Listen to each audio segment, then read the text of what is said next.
The following episode of the Maui Chamber of Commerce's Business Matters was originally broadcast on March 21st, 2023.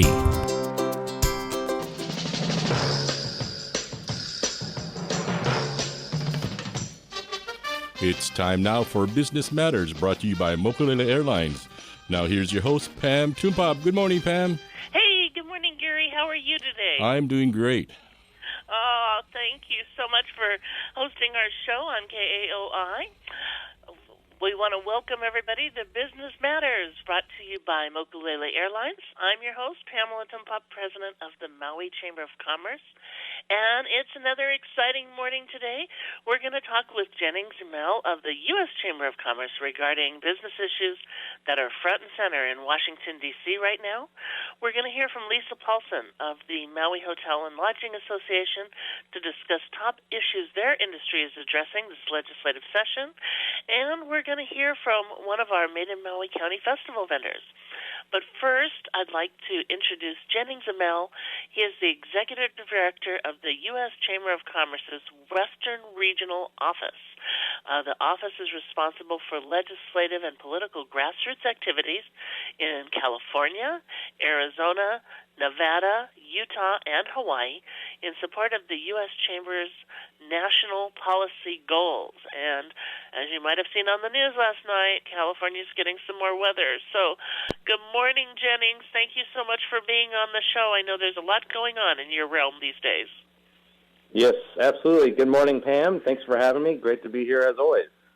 Oh, we love having your updates and really appreciate you always being there for us to share what's topical. Today, I know one of the big things that's front and center is permitting reform, a big topic in Congress over the last few months with new discussions on bills recently. So can you tell us a little bit about permitting reform to help public and private sector infrastructure projects, and what is the pathway you see to getting a permitting reform bill passed? Sure. Thanks, Pam. That's a great question. We think that permitting reform is really kind of developed into one of the major policy priorities in Washington, D.C., especially over the last several months, but it's something that we at the U.S. Chamber have been engaging on for quite some time and been pushing. And we think that there's a real bipartisan opportunity here to get something done. If you look at kind of what happened over the last couple of years, especially in the last Congress, the fact that we had the bipartisan infrastructure bill, major investments in our country's physical infrastructure. This is something that we at the U.S. Chamber have been working on and advocating for 25 years. It's a long time coming. We were finally able to get that win across the finish line, and in large part, quite frankly, thanks to the engagement of local chambers and businesses, local chambers like the Maui Chamber, and making that happen. And then the same thing with the CHIPS Act, of course, for semiconductor manufacturing, bringing some of those critical supply chains back to the United States.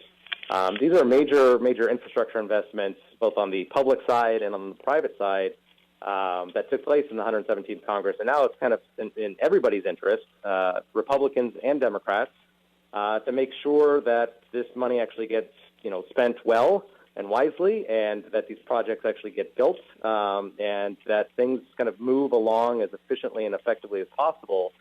And so that's why I think you're seeing a lot of interest in permitting reform, because the last thing you want to see after you get this kind of a critical win, like the infrastructure bill done, the last thing you want to see is for this money to just kind of sit there and for projects to not get built and for permitting delays to happen and for, really critical infrastructure projects, to take 5, 7, 10 years to get their permits. And meanwhile, the taxpayer is losing because it's taxpayer money that's just kind of being wasted, essentially, if that's the case. And then on the private sector side, companies are losing money for every month, for every year that these projects are getting delayed. Companies need to be able to have kind of the certainty moving forward and the transparency of the process, knowing that it is going to take a certain amount of time to get the permits that they need to get projects built, and that it shouldn't be taking 7, 8, 10 years, as has been the case in the past. So there's an interest on both the public and private sector side, of course. There's an interest for Republicans and Democrats to come together to an agreement on this and to get something done. And it's one of those it's not easy, but, relatively speaking, it's an issue where both sides kind of see that there's something, that there can be some common ground here. And we understand how challenging the environment is in Washington, D.C., with split government, with Republicans in control of the House and Democrats obviously controlling the Senate and the White House. But this is one of those rare areas where we do think that there's bipartisan consensus and support. So, we're going to be pushing on this. We think over the next couple of months, that's really going to be the critical time frame that we're looking at. The House has already introduced H.R. 1. That just shows how important this is. The fact that they numbered it, House Bill number 1, essentially. This is their top priority, the Lower Energy Costs Act, that's what they're calling it. But really, it's kind of mostly a permitting reform bill. There's a really critical piece in there called the Builder Act that addresses some of the environmental review process and expedites things like that. They've already introduced that package. They're going to be pushing to pass that in the House. On the Senate side, they're going to be waiting to see what happens on the House side. But then also on the Senate side, you've got Senators Manchin and Capito, both out of West Virginia, who prioritize this. There was a lot of talk at the end of last year about getting a permitting deal done. Those talks are continuing on the Senate side. And so we're really hopeful that we're going to continue to make progress over these next couple of months, and that we could actually get a permitting reform deal done that builds these critical projects. So you think of things like broadband, renewable energy projects in the state of Hawaii. These are going to be critical, and we have to get these online and shovels in the ground.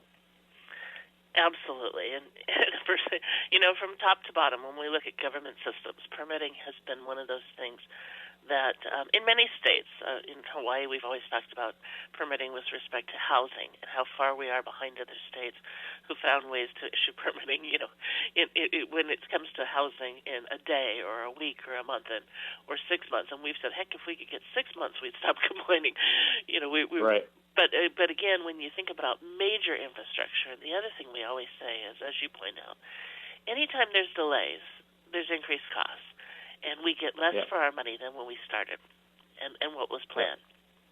So it's critically important. How can we on this local level continue to take, or be, not just take action, but maybe be more proactive? It sounds like, if we were going to reach out to key legislators, can you name, you've named a couple, but who are the key legislators, or how can we reach out directly to people across the country to say, let's get on with it, right? We've had years of COVID. We were already in a challenged area. We lost our chip manufacturing industry to China. We saw the devastation with COVID and that manufacturing slow to, snail's pace. How do we really inspire people to say that we can't hold this up anymore? Right. No, you're absolutely right. We need to continue to engage with members of Congress and inform them of why this is an important issue, and really kind of highlight, the effects that it's having, the on the ground effects that not having permits is having on businesses' ability to build and operate and to succeed and to hire. And so I think, especially when we're talking about permitting reform, highlighting projects that have been delayed, or where there have been issues with environmental reviews kind of taking too long, or litigation under the National Environmental Protection Act, which is NEPA, those sorts of things, and communicating that to members of Congress directly. You've got a freshman congresswoman in Jill Takuda representing the island of Maui. I think, starting those conversations kind of, I think that, when you're a freshman member, there's a lot to take in, obviously, especially in this first several months and even years. But I think that provides us as a business community a really great opportunity to kind of educate her on some of the issues that we're seeing, and, like you said, highlight some of those problems that we're seeing, particularly on Maui with permitting. So that kind of underscores the importance of doing something here. I think same thing, Senators Schatz and Hirono, of course, supported the infrastructure bill. Schatz has said some things about the need to come to a compromise on permitting reform. I think continuing those conversations and highlighting why, we need to continue moving in that direction and actually deliver a meaningful package that's going to help businesses on Maui. I think that's super important. So having those conversations, reaching out to those members, and sharing those anecdotal pieces of information about, certain projects that are being delayed or that are being impacted, because I think that really makes a lasting impression with those offices. Yeah, absolutely. Well, thank you for that, because, it is critical, and we can do a lot by reaching out to our Hawaii congressional leaders and, watching other leaders and saying, as we watch on the national news, seeing who's helping to move this forward and explaining projects in Hawaii and explaining how this is critical to us all, because right. this is big money, Right. huge investment, and like everything, the more you delay, the more costs go up, and this is and then we find that we get by the time the money's spent, we get far less than what was planned because we didn't move forward quickly enough. So I encourage everybody to join us at the Chamber and take action on these measers. Right, and you see that point, join, exactly. Get engaged with the Maui Chamber. Because the Maui Chamber, I mean, that's the voice of business, on the island. And I think that's exactly the right way to go about this. And the Maui Chamber does a great job of representing those interests of the business community to members of Congress. And really, members of Congress look to you to be that voice. They want that perspective from you. So I think it's a perfect opportunity for folks to get engaged with the Maui Chamber and for the Maui Chamber to continue to provide that value to members on the island. Thank you. Well, we will continue to do so. Yep. And also we're actually looking to come out with the survey, so it's a great time to ask people about projects that they see as being stalled on the federal level and engage people in that. So we will include that in our coming survey as well. Great. We've talked for years. I remember when I first joined the Chamber, we were talking about deep concern over the U.S. federal debt level, and back then we were in the billions, and now we are in the trillions, 31.4 trillion as of January 19th. And as a parent, of course, you think about when you owe somebody a lot of money. And actually, Chinese own a lot of our U.S. debt. When you owe somebody a lot of money and it's due, then what happens when they come to collect, and what does that mean for the future? So can you tell us a little bit about, what's going on now that we have in over a decade gone from, I think it's really maybe closer to 2 decades, but we've gone from billions to now 31.4 trillion. And what's being done to address this rising high level of debt? Yeah, that's a great question. Quite frankly, we wish more were being done. I think at the U.S. Chamber, I mean, we've been voicing our concerns about kind of the growing debt and the amount of spending that's been taking place, especially in the last several years. You look at kind of the COVID relief funds. The government spent roughly, $6.5 trillion on COVID relief alone over the last couple of years. It's unsustainable. Obviously, we're spending a lot of money, and at the same time, too, we've got kind of on the entitlement front, which there's not a whole lot of at the moment. I think interest, on either side, and political interest in doing too much on that front, but certainly it's something that's going to probably have to be addressed and looked at seriously at some point, with, Medicare, Medicaid, Social Security, essentially comprising 2/3 of government spending that's on automatic pilot, and that the Congress doesn't really have any discretion over. So whenever we're talking about these spending fights, it's essentially over just 1/3 of the pie, divided between defense and non-defense spending. These are very serious conversations that Congress is going to have because, you look at the past, especially that those other programs are on, Medicare, Medicaid, Social Security, doesn't look good over the next 10 to 12 years from a solvency perspective. Right. So very serious conversations have to be had, obviously, on the spending side of things. But at the same time, we at the U.S. Chamber are very concerned about the debt ceiling and not raising the debt ceiling because of how, catastrophic that could be for the economy and for the business community. Because the debt ceiling does not dictate how much money is actually getting spent. That's just the kind of top line credit card limit, essentially, that we have. Right. And our ability to pay off our bills. The spending has already kind of gone out the front door. Congress has already committed to spending in previous Congresses, and we've already reached the limit, the debt limit, the credit card limit back in January. Treasury has some things that they could do to extend that into this summer, but at some point Congress is going to have to act to increase that limit, because if they don't, then the U.S. government is going to begin to not be able to pay certain bills. And then when that happens, we're going to see the credit rating of the U.S. take a hit. We're going to see borrowing costs go up. You could just imagine on a personal level what happens if you don't pay your mortgage or your credit card bills or your auto payments, things like that. Bad things typically happen. And the same thing would happen to the federal government and then ultimately to the economy. So we have to avoid that, but at the same time understanding that we should have a serious conversation about spending. So right now, where things stand, there doesn't seem to be very many clear off-ramps for either side. I mean, Republicans in the House are going to be pushing for spending reductions. Democrats, especially the White House, has kind of been reluctant to engage in some of those conversations. I don't know where we ultimately land, but I think that we're probably not going to see a clean debt ceiling increase. We're going to have to see some sort of commitment to spending reductions in the future. Don't know what that's going to look like. I don't think the House Republicans know exactly what that's going to look like at the moment, but they're in the process of figuring it out. But for us, the biggest priority is to avoid defaulting on our debt, avoid breaching that debt ceiling later this summer because it could be catastrophic for the business community. So that's our message to Congress. Come up with a deal, and absolutely we need to take a look at future spending because obviously we're not on a sustainable path. Yeah, and we have seen this so many times in the past, right? You hear about, and we've seen shutdowns for, a matter of days before they get it together. Right. But we know it's looming, so there's no reason why we have to get to the summer before we solve the problem and create that huge worry of, with federal workers across the country with programs, and as you say, default on the debt. I mean, we know it's looming. We have to address it. And ultimately, we're really going to have to address it in the big way. We're watching what's happening in France while they raise the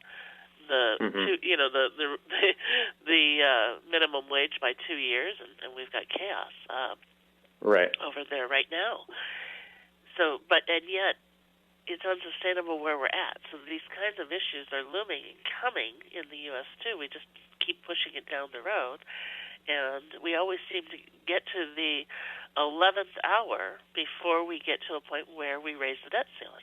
We wait till the last point to get to crisis, and then we have to deal with all those negative impacts. So what do you see? As you said, there's no clear off ramps for either side. So what are you hearing or what are you seeing? We're summer's coming quickly, and we're in the third part of March. So what are you hearing in terms of their appetite for starting to address this early? Not much. Okay.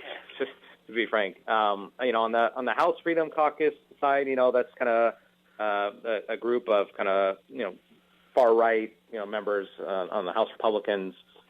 Particularly, this is the group that kind of held up the speakership vote for Kevin McCarthy. They've outlined the kind of spending reductions that they want to see, such as things, clawing back some of the unspent COVID relief dollars, commitment to capping spending levels at, fiscal year 2022 levels for the next 10 years. There's a lot of other things kind of in there that they've prioritized. Don't know exactly, I think obviously among Democrats, there's zero appetite for that. On the Republican side, I think there are going to be a lot of moderate Republicans that are going to have a tough time swallowing that. I think really we're going to have to see a compromise come from folks that are kind of in the middle, to be frank. And again, I think we're going to be looking at, the Problem Solvers Caucus group, those kind of folks who really kind of led the charge in getting infrastructure done and things like that. This is kind of that group of, I think they're up to 32 Republicans, 32 Democrats. Those folks in the middle that are going to be able to negotiate some sort of an agreement. But again, it's going to be tough because, Kevin McCarthy's in a tough spot. He only has a 4-vote majority. And, with some of the changes that he agreed to get the speakership, such as the motion to vacate, where if one member isn't happy with what he's doing and potentially working with Democrats, then they could force a vote on the speaker and potentially oust him or attempt to oust him. That puts him in a pretty challenging spot, I think. Yeah. So it's going to be tough for him to navigate this within his own conference. But right now, unfortunately, it doesn't look clear, but they've got to step things up a little bit because you're right. I mean, we're running up against the clock, and the longer this goes on, the more dangerous it gets. That's right. And sadly, it's just at the end when we let it get that far. I mean, again, it's just a colossal waste It's like holding up money for infrastructure. It's bad legislation. It's bad politics, and it's just a colossal waste that when we get to those crisis points, ends up costing us all more. And we've done it before. We don't need to keep doing it. We've got to stop that loop. So again, this is another area, folks, where you can ring in and say, we may not like where we're at, but we have to continue to raise the debt ceiling so that actually we can address it, and we can go back and look at other means to address it. Thank you so much for sharing on that. I mean, this is, again, another big issue, and yet a frequent one. Again, government systems that, again, we've got to find new ways of doing things.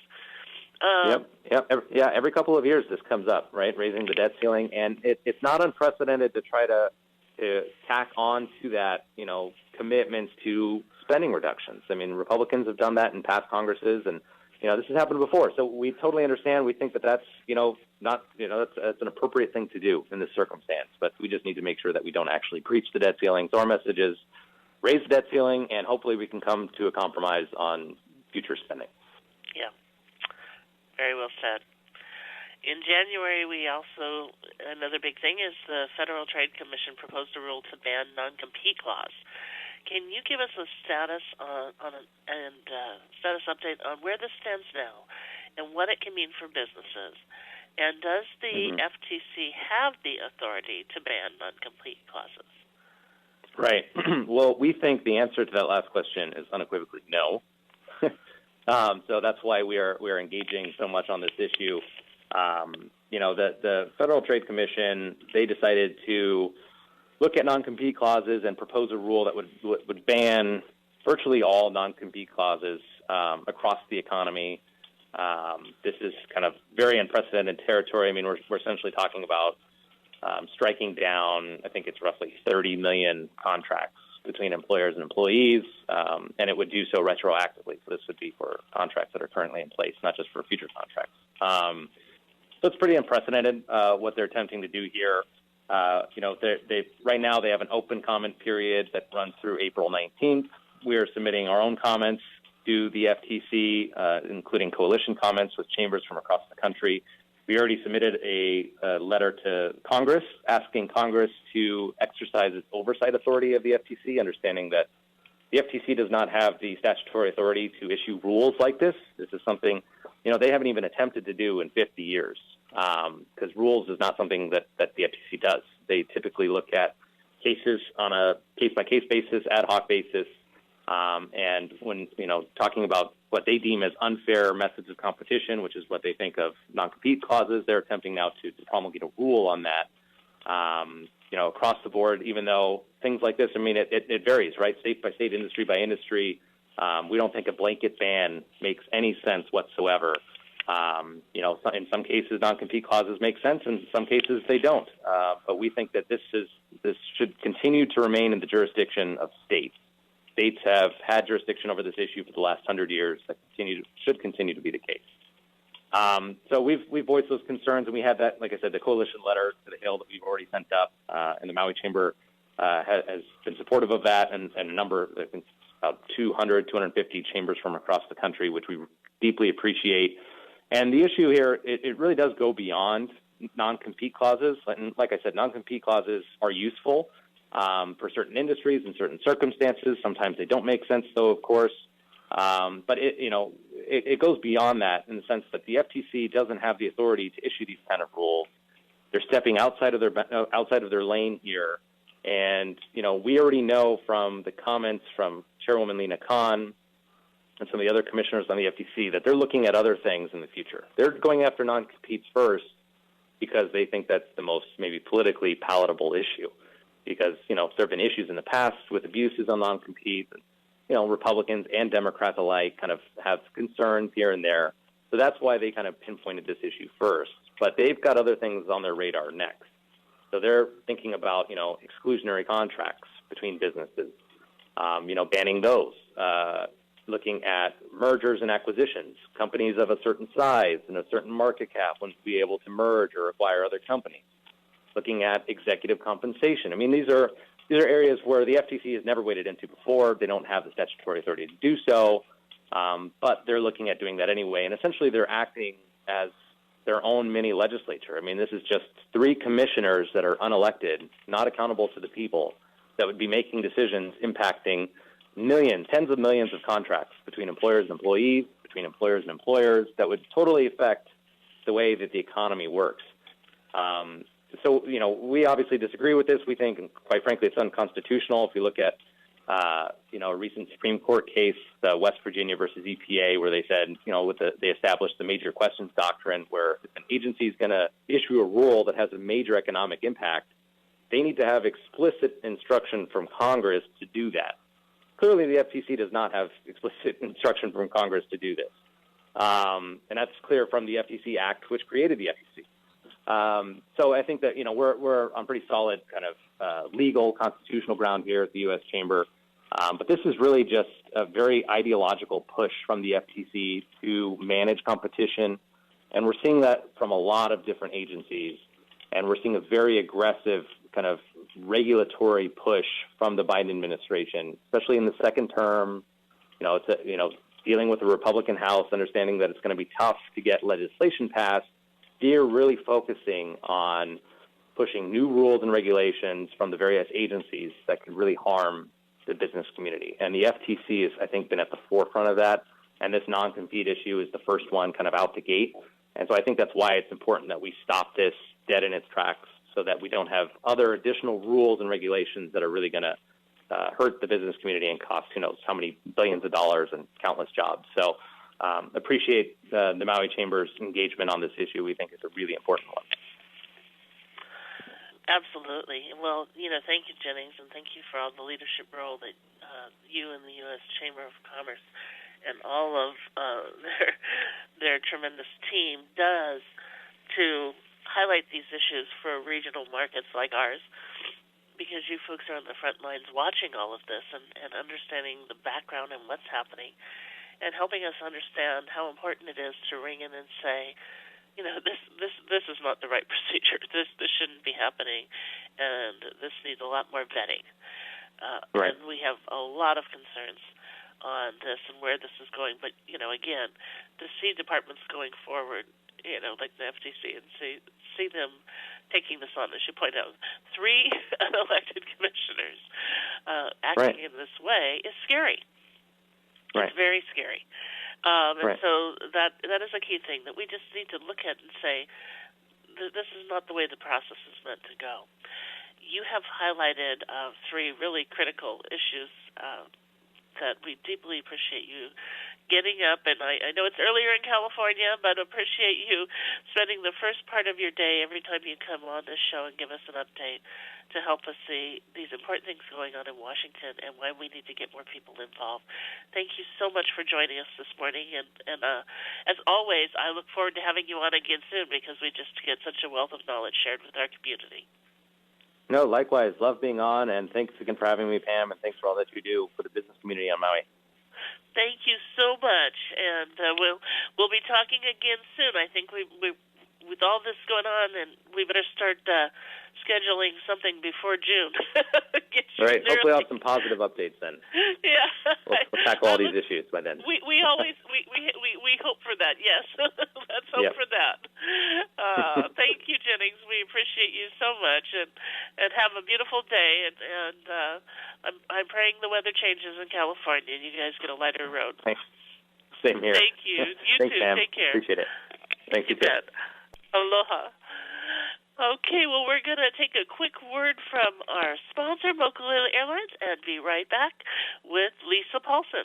Mokulele Airlines operates the largest commuter airline hub in the country, right here in Kahului. Fly Mokulele from Kahului to Molokai, Lanai, Hana, Waimea, Kona, and now Hilo. Mokulele also operates the only flights between Kapalua and Honolulu. There is never a middle seat on Mokulele, and every seat has a window and aisle. Visit mokuleleairlines.com and take your next flight from the newly renovated Mokulele Terminal. Welcome back to Business Matters. Pam, looks like we have Lisa Paulson on the line. Hang on. Fantastic. Lisa is the Executive Director of the Maui Hotel and Lodging Association, which provides government and community relations for Maui County's visitor industry. She's held this position since 2012 and is a registered lobbyist for the county and the state. Lisa is also a 29-year resident and resides in Paia with her family. Well, actually, Lisa held the position and went on to a couple other positions, and she's now back with the Maui Hotel and Lodging Association. So good morning and welcome, Lisa. It's great to have you on the show again this morning. Oh, good morning, Pam. Thank you for the opportunity. Oh, you're very welcome. It's our pleasure. Well, you and I have been working fast and furiously on the 2023 legislative session, and we're past crossover now, and now it really heats up. But can you share some of the bills that MHLA is supporting this year? Yeah, yeah, it is fast and furious this year, very different from last year. We are supporting the impact fee bills. Actually, there's only one left, and we're grateful for all the amendments and looking at it being not such a bureaucratic process, but having a true nexus, the fees going back to the destinations where the visitors do visit. And then we're also supporting West Maui Hospital for revenue bonds, and then the funding for another ambulance in Central Maui. Yes. Yeah, these are good. I was really, I think many people don't realize, for example, with the impact fee bills, and bills is the proper way to say it. There were several bills to look at, but and in many of the things that we're talking about, there were several bills to review and look at. But as the process works through, we get down to some of the better bills, and these impact fees we're talking about would be impact fees on visitors, not residents. That would be used to help sustain those areas. Correct. Yeah, and I like the latest language that's in there that will actually provide funding for non-state parks, that can also apply for the funding, such as Honolulu Bay. Even watershed areas can apply to use some of the impact fees, even though the visitors don't visit a watershed, nor do we want them to visit a watershed area. But I'm just very grateful that our legislators have been open to discussion and really looking at good ways to allow that funding to protect our natural resources rather than going into the big fat general fund and getting lost. Right. Yeah, this is critically important. And again, for those who don't realize, there's special funds and general funds, and when fees get put into general funds, they can be used for general fund purposes, which is the majority of what funds are used for. Special funds are when we siphon it off and say they have to be restricted for a specific purpose. Yeah. So, and too often we see measures where it goes into the general fund, and then you have hope, but you don't have a lot of hope that it'll get to where we intended it to go.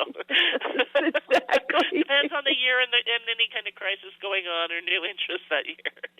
Yeah, exactly. Yeah, well, this has been kind of a wild ride, and tourism has really been on the forefront this session. And a big other topic that is being discussed is what's happening with the Hawaii Tourism Authority and the Destination Management Action Plans, which communities across our state have participated in. What are your thoughts on these measures, and what is the importance of continuing the work we're doing on regenerative tourism and the Destination Management Action Plans? Yeah. This one's a tough one. I know there's some frustration with how things have been.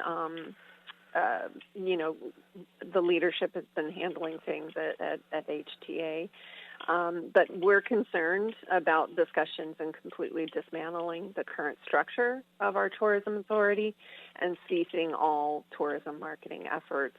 Our concerns are that we're still in a recovery period, believe Right. it or not. People don't really think of it that way, but we are.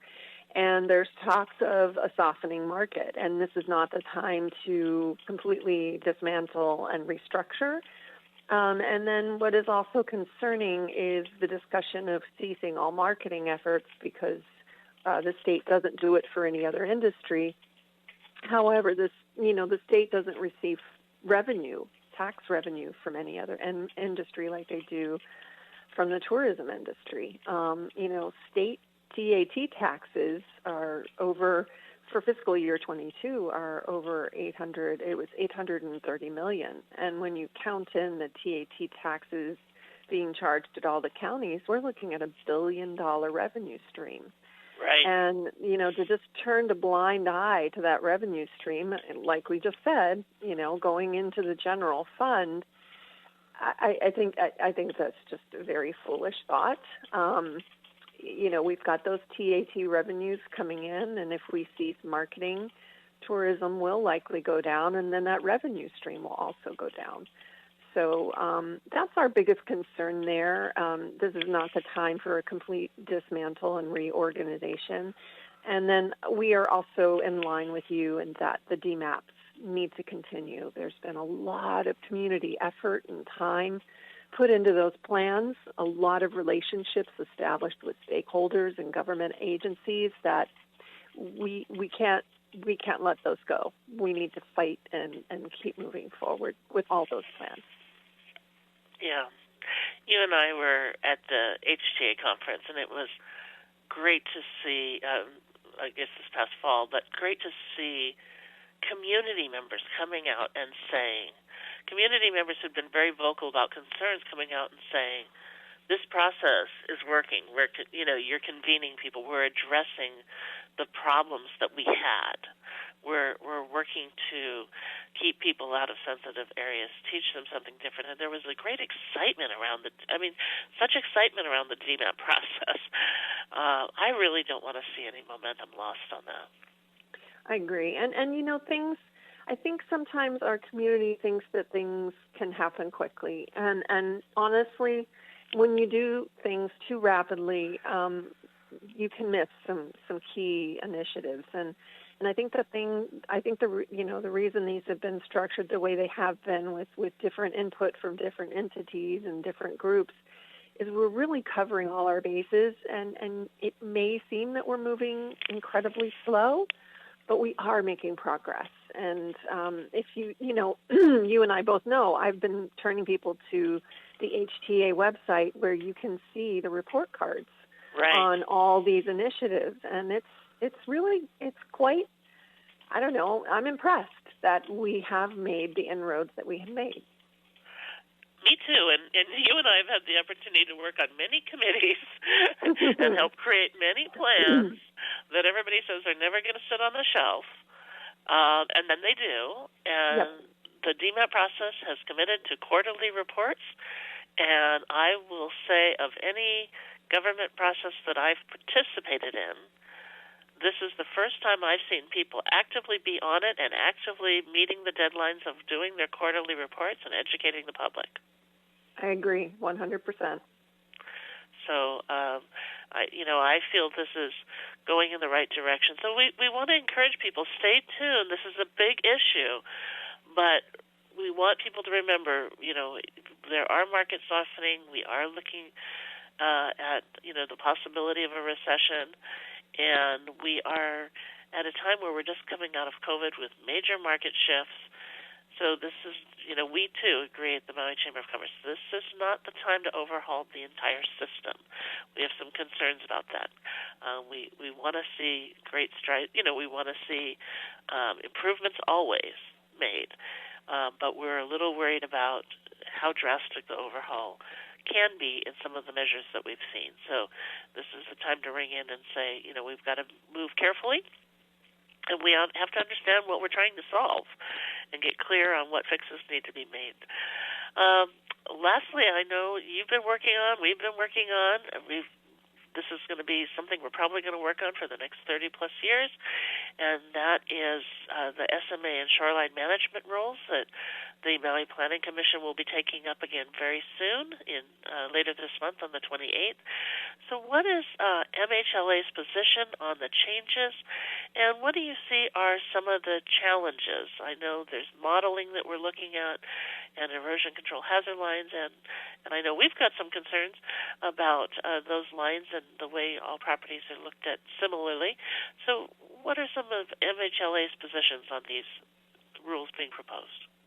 Yeah, we're still incredibly concerned that these rules need a little more time, and I know the community and the people that have been involved in this are like, no, we need to be done, but we're just asking that the SMA shoreline rules be revised to remove the 40-foot setback and adopt the revised repair provisions that were proposed. The current modeling is ineffective when it projects on naturally hardened shorelines. And the modeling, I'm not saying it's not a good model, but it just can't be. It was used somewhere else other than an island. It was used on a shoreline on a larger, I believe it was the east coast of the United States. And islands are very different because we do have some areas on our shores that are already naturally hardened. There's cliff areas and things like that. So it should not be a one-size-fits-all is what we're asking. It also will put some of our buildings into, just even a piece of one of our buildings on the west side will go into this, erosion hazard line area, and it will prevent the building. It will make the building non-conforming. And to those out there listening, we all know that's an insurance and a legal nightmare, because then all of a sudden this entire building, even though one corner of it is in this new zone, would mean that we wouldn't be able to do repairs, we wouldn't be able to do federal mandated upgrades for sprinkler systems, ADA compliance, etc. And you can't just let a building sit there and be fallow. It just creates all kinds of legal liability challenges. So we're just asking for a little bit more leeway on some of these areas where just a quarter of the building, or even just half an inch sometimes, gets caught up in these new zoning rules. Right. Yeah. Well, we know that they want to move forward, and I know that you and others have done a lot of work to help educate on what's occurring in the visitor industry, so that we can have people see the concerns, bring them front and center, because a lot of the work that's been done, and a lot of great work has been done, but earlier on without a lot of industry input and without a lot of real-world examples, which you've been bringing to the table, and we're trying to do the same with the broader business sector and some of the impacts on other industries as well, to help them see, again, one size doesn't fit all. This is something that does require additional time. But we want to also try and support the planning commissioners in moving forward with some rules that they've been working hard on. So I know. We're trying to give them very, very specific examples. We're really not trying to kick the can down the road, but help them see that I think there's a lot of things they can do now, and also hope them see that there's also a lot of things that are going to require more study and more work. And I totally, agree with you on that. Just maybe adding some additional language in there that would give the opportunity to go before the commission and have some things, be able to be proposed and move forward instead of just a hardline tactic that this cannot or shall not happen. So, very well said. Well, Lisa, thank you so much for joining us on the show this morning. We always love having you on, and I just appreciate the tremendous work that you and Maui Hotel and Lodging Association do for the industry, for our entire community. You're always out on the front lines, and just want to thank you. We often forget how much the industry shores up our community, how much they contribute not only to our tax base, But if you think back during COVID, all of the, and not just COVID, right? The Hotel and Lodging Association and the hotel industry has always supported our community in a big way and continues to do so. So thank you for those tremendous efforts. Yeah, absolutely. And a small plug, Charity Walk is coming up. So we always love to be out there in the front and supporting all of our nonprofits that take care of our community. So thank you so much for this opportunity, Pam, and always thank you for your partnership. It means a lot to us. Thank you, Lisa. Right back at you.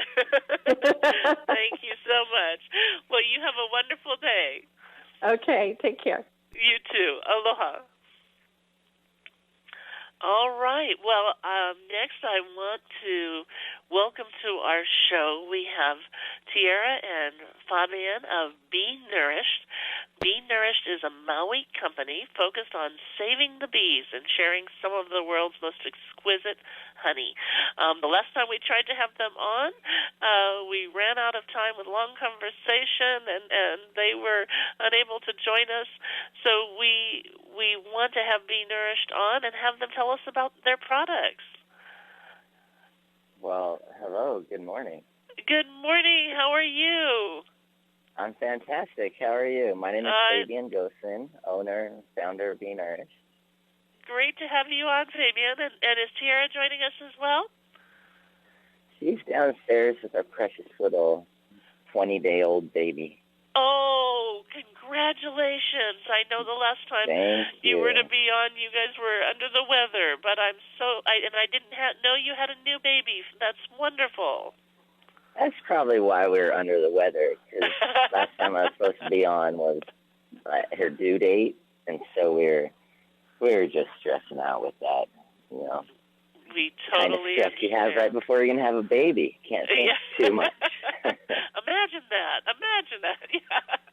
We it's all get that. Everything went perfect. Oh, well, congratulations to you both. And do you have a boy or a girl? It's a girl. Her name is Lilikoi Lo Gosen. Oh, beautiful.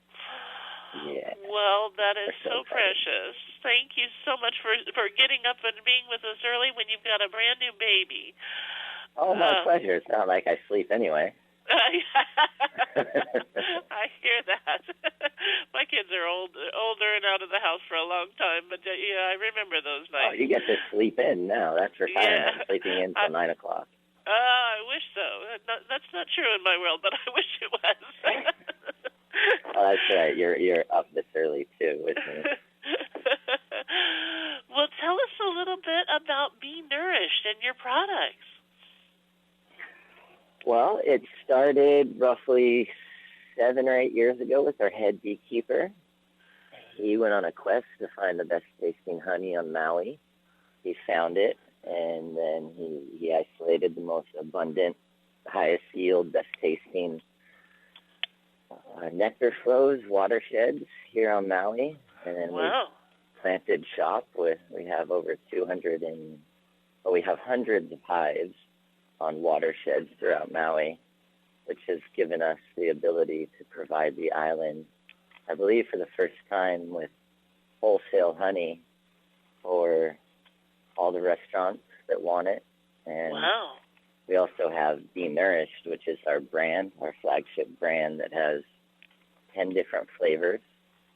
One of the flavors is a macadamia nut. It comes from Wahee. We put 23 beehives in the middle of a massive orchard, so as far as they can fly, they're harvesting off macadamia nut blossoms. Oh, so we have a honey that is unique to the world because we have incredible macadamia nuts, and our honey is 95% macadamia nut blossom exclusively. So that's our best seller.